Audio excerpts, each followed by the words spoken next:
Hello everyone, today I'm gonna talk about Hiroo Onoda. Hiroo Onoda was an Imperial Japanese Army intelligence officer who fought in World War II and was a Japanese holdout who did not surrender at the war's end in 1945. After the war ended, Onoda spent 29 years hiding out in the Philippines until his former commander traveled from Japan to formally relieve him from duty by order of Emperor Showa in 1974. He held the rank of second lieutenant in the Imperial Japanese Army. He was the penultimate Japanese soldier to surrender, with Teruko Nakamura surrendering later in 1974. Onoda was born on 19 March 1922 in the Wakayama Prefecture in Japan, trained as an intelligence officer in the commando class Futamata of the Nakano School. On 26 December 1944, he was sent to Lubang Island in the Philippines. He was ordered to do all he could to hamper enemy attacks on the island, including destroying the airstrip and the pier at the harbor. Onoda's orders also stated that under no circumstances was he to surrender or take his own life. When he landed on the island, he joined forces with a group of Japanese soldiers who had been sent there previously. The officers in the group outranked Onoda and prevented him from carrying out his assignment, which made it easier for the United States and Philippine Commonwealth forces to take the island when they landed on 28 February 1945. Within a short time of the landing, all but Onoda and 3 other soldiers had either died or surrendered.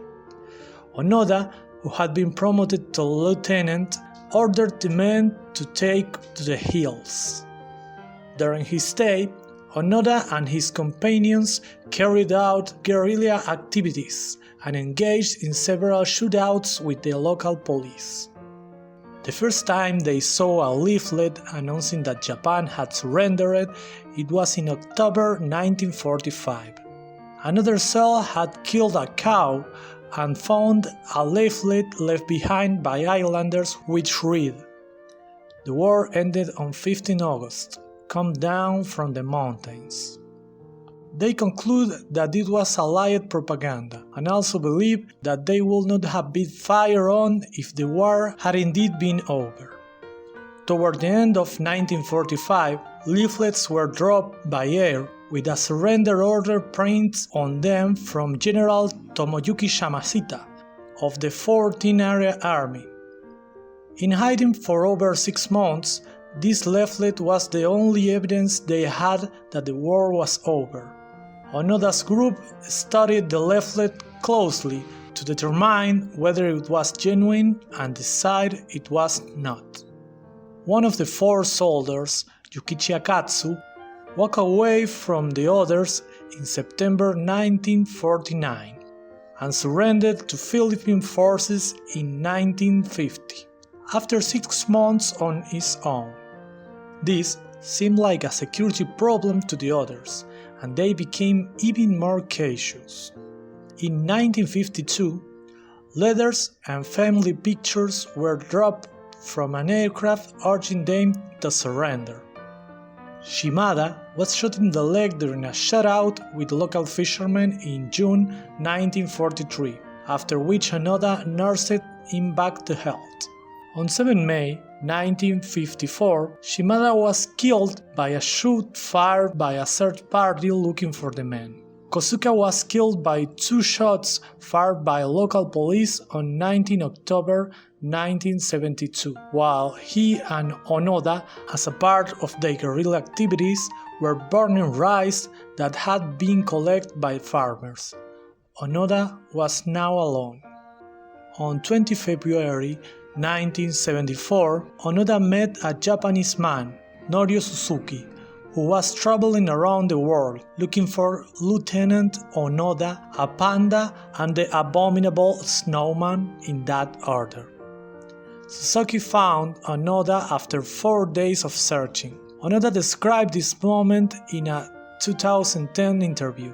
This hippie boy Suzuki came to the island to listen to the feelings of a Japanese soldier. Suzuki asked me why I would not come out.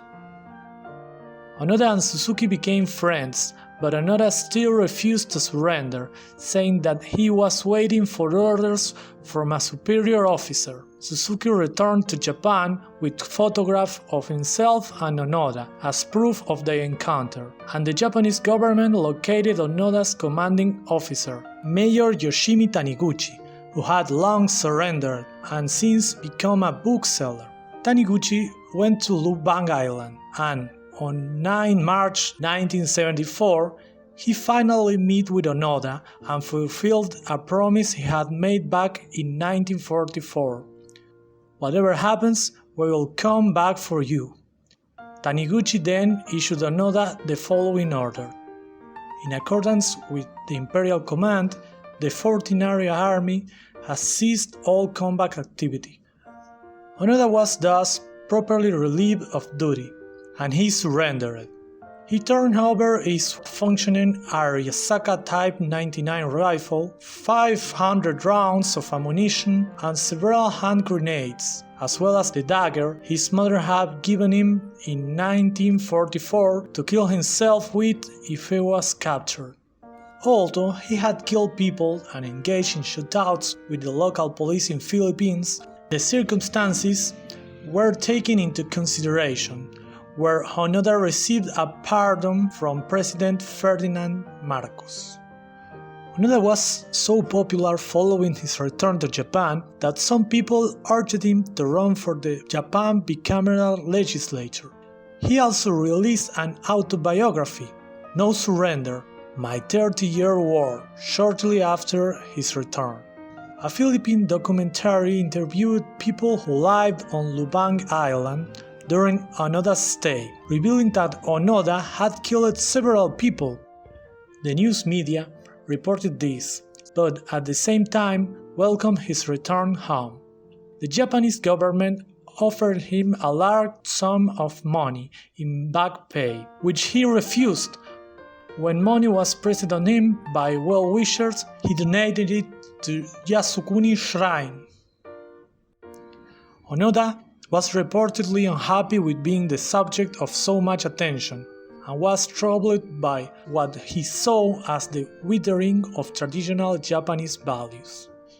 In April 1975, he followed the example of his elder brother, Tadao, and left Japan for Brazil, where he raised cattle.